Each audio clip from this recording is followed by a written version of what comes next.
Good morning, each and everyone. Again, I welcome you to Kheda Park, or you can say Shahid Bhagat Singh Park.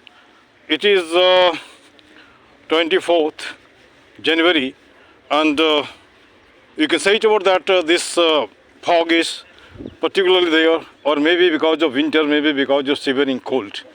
Persons actually started coming to the park late, not early morning this year now. And here I want to just make the young generation to be actually put there over here. It not here. And here the boy. Here the boy. Actually, he suggested to just join this Sunday mission. But where you begin with, that is the thing that will do, you can see here. And here the thing that was actually collected, you can say about that this debris, but quantity is less. Not to speak of that, you see one of the dog is there, a stray dog. Actually just saving itself from the cold, or just against, you can say about that this wall. And this debris collection, this park for the children, or the slide, those actually tell it about that this is not up to the thing. Mr. Negi with me, Safai Bir, and besides that you see the ground where the children actually come and actually make, you can say it about that themselves to be used for the game. You can see here, two of the dogs are there, one of the master is there, is not here. And one of the ladies is there simply collecting debris, and out of the debris some bottle is there, and that bottle actually shows the very expenses, particularly of, you can say it about that expenses of milk, as she said once I just inquired him, her, you can see here. And here some work is actually up, and this is being looked. There in that area you see some saints were actually sprayed, not to speak of that you can say it about hello, इधर आ जाओ चलो. अब दो बच्चे हैं, please कम. इन बच्चों से मैं उनका विचार लेना चाहता हूँ, और एक आध बार उन्होंने लिया था. यहाँ खड़ा हो जाओ तुम, है ना, एक उधर भी हो जाओ, है ना. अब यहाँ पे ये बच्चे हैं, और मुझे लगता है कि आने वाला समय इनका ही है. अगर ये मजबूत होंगे तो हमारा देश भी मजबूत होगा, अगर ये कमज़ोर होंगे तो हमारा देश भी कमज़ोर होगा. मजबूत का मतलब पहलवान नहीं, मजबूत का मतलब माथे से भी ठीक होना, स्वस्थ होना चाहिए.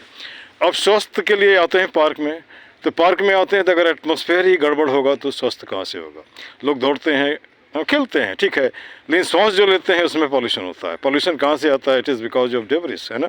और कहीं कहीं कुछ जैसे उधर जल गया, है ना, या उधर जला दिया गया, ठीक ना. तो अब यहाँ पे मैं तुम लोगों से ये पूछना चाहता हूँ, अगला आने वाले हिंदुस्तान को कैसा देखना चाहते हो? साफ सुथरा. लेकिन कैसे? मैंने उस दिन इससे यही सवाल पूछा था. That day I simply asked in English, is not here. For better understanding of the people let me just speak in Hindi, is not here. पहले आप बताओ, उस दिन तो मैं इससे विचार लिया था, है ना, कैसे सफाई करोगे? क्या तुम्हारे दिमाग में ऐसा, अगर मान लो कि दुनिया में मार्केटिंग होती है, कूड़ा का मार्केटिंग अगर जान गया तब तो कूड़ा कोई फेंकेगा ही नहीं, है ना. फेंकेगा क्या? क्या इसके ऊपर एक्सपेरिमेंट कर सकता है? क्या उसके ऊपर कुछ इन्वेंशन, कुछ डिस्कवरी कर सकता है? क्या सोचा नहीं है? कर सकते हो सोचने से, है ना, सोच सकते हो ना. तो चलो सोचने के लिए हमने एक पॉइंट दिया कि how to make the marketing of this debris in the park, ठीक है. अब यहाँ पे एक सवाल उठता है कि जैसे मान लो कि जब हम हिंदुस्तान में रहते हैं, कहते हैं रामलला की बात है, राम तो सब जगह है, it is known as omnipresent, omnipotent, omniscient, है ना. तो अब जब इस तरह की बात है तो चलो हमारे दिल में भी राम है, रावण भी है. जब हम गुस्सा होते हैं तो रावण आ जाता है, जब हम हंसते हैं तो राम आ जाता है ना. तो इस पार्क को राममय कैसे बनाओगे? राममय कहने का मतलब समझ रहे हो? जो भी लोग आते हैं इनको अपना पार्क समझे, इमोशनली जुड़ने के बाद जहाँ जितना कर सकता है. कोई ज़रूरी नहीं कि मैंने बहुत ज़्यादा कूड़ा उठाए, 2 प्लास्टिक उठा सकता है ना जी. तो जैसे तुम 2 हो, एक दिन एक लड़के और जुड़े, 2 से अगर 20 होते, 200 होते हो तो तुम्हारा फिर किसी कोई दिक्कत नहीं होगी, कोई गंदा भी नहीं करेगा, है ना. और you have got the right to speak, है ना. नहीं, जैसे मान लो राइट टू स्पीच है ना जी, है ना, राइट टू रिलीजन है, राइट टू लाइवलीहुड है, और राइट टू जस्ट हेल्थ है. अगर हेल्थ है तो हम पार्क अच्छा क्यों नहीं मांग सकते, है ना. और एक बात और मैं कह सकता हूँ, तुम फ्यूचर जनरेशन हो, और हमारा हिसाब है 70% लोग जो है इंडिया का, 80% वो इसी तरह से रहता है. 20% ही तुम्हारा पॉस है. तो पॉस के लिए ही क्या किसी को तुम वहाँ भेजते हो पार्लियामेंट में या असेंबली में? नहीं, हम लोगों के लिए भी भाई उसको करो. हम नहीं करेंगे, नहीं करो, लेकिन हमारे तरफ भी ध्यान दो, क्योंकि हम ही आपको वहाँ पे भेजते हैं, चाहे वो पार्लियामेंट हो या है असेंबली हो, है ना. तो अब यहाँ पे एक सवाल उठता है, तुम्हें ऐसा नहीं लगता है कि इससे मान के चलो कि एक पढ़े लिखे लोगों के लिए, सॉरी, एक प्यून के लिए भी क्लास 8 मांगा जाता है ना, लेकिन जो हमारे देश का बागडोर संभालता है उसकी भी तो कोई पढ़ाई होनी चाहिए, लेकिन नहीं है, नहीं है ना। उसका भी तो कोई एज लिमिट होना चाहिए, लेकिन है क्या? नहीं है, है ना। तो यहाँ पे जैसे कि तुमने सुना, पहले मैंने पहले भी कहा, एक आईएएस जो सिविल सर्विस का तैयारी करता है वो अगर फेल हो जाता है तो कोचिंग खोल के दुनिया भर का आईएएस बनाता है ना। तो क्या ये कोचिंग वाले अच्छे पॉलिटिशियन नहीं बना सकते? जैसे आज टीवी में हम देखते हैं तो लोग एक दूसरे की टांग खींचता है या एक दूसरे को गाली देता है, ये सही है क्या? नहीं है ना, है ना। हम क्या सीख रहे हैं? जैसे मान लो तुम्हारे बच्चे यहाँ में देखता हूँ बद्दी बद्दी गालियाँ बकते हैं, वो कहाँ से सीखा है? घर से, समाज से, है ना। उसमें उसकी गलती क्या है? उसको मीनिंग नहीं मालूम है। जो मान लो इस 4 में पढ़ता है उसको क्या मीनिंग मालूम नहीं है, लेकिन बक रहा है। बक क्या रहा है? बड़े बक रहे हैं इसलिए बक रहे हैं। तो ये बड़ों को भी सुधारने वाले कौन हैं? आप लोग ही हो। और एक कहावत है तुम्हारा, child is the father of man, है ना। बच्चे ही आदमी का पिता होता है। बोलो कैसे? बड़े होगे, मैरिज करोगे, परिवार होगा, तुम बच्चे से फादर बने नहीं थे। Child is the father of man, है ना। अब दो शब्द तुम लोगों से सुनता हूँ, मैं ही बोला। बच्चा तुम बता something about your country, about your future. अच्छा, कल को पढ़ लिख के क्या बनना चाहते हो? हाँ, आईएएस। इस आईएएस का फुल फॉर्म क्या होगा? Indian administrative service. Very good. और तुम? मेरे को तो अभी स्पोर्ट्स में जाना है। स्पोर्ट्स में जाना? किस तरह के स्पोर्ट्स में? फुटबॉल में। अब एक बात मैं ये बता रहा हूँ, इंडिया लगभग 140 करोड़ लोगों का देश है, लेकिन एक वर्ल्ड कप का टीम नहीं बना पा रहा है। क्या कारण है इसका पीछे?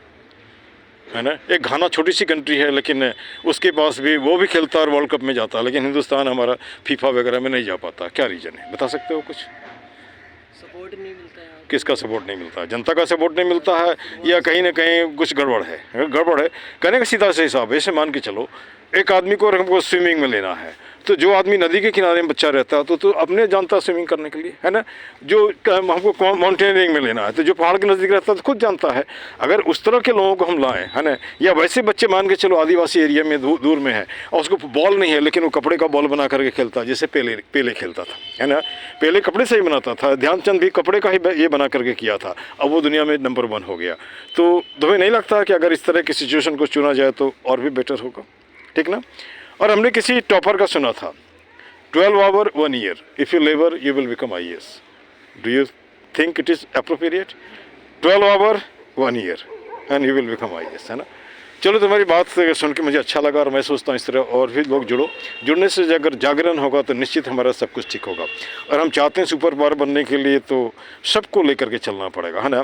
जैसे बोलते हैं ना, सबका साथ सबका विकास। और अगर मैं वर्ल्ड को परिवार बनाना चाहता हूँ तो पहले तो अपने घर को ही परिवार बना के रखो ना। जब भाई भाई का खून कर देता है ना, या आपस में पड़ोसी लोग बात नहीं करते हैं, तो ये ठीक है क्या? नहीं ना। तो इन्हीं शब्दों के साथ wish you all the best to become a footballer or whatsoever thing you want, and you become an IAS. Whether I will see or not I can't say, but I hope, let us hope for the best. ठीक है ना। Thank you very much. Okay.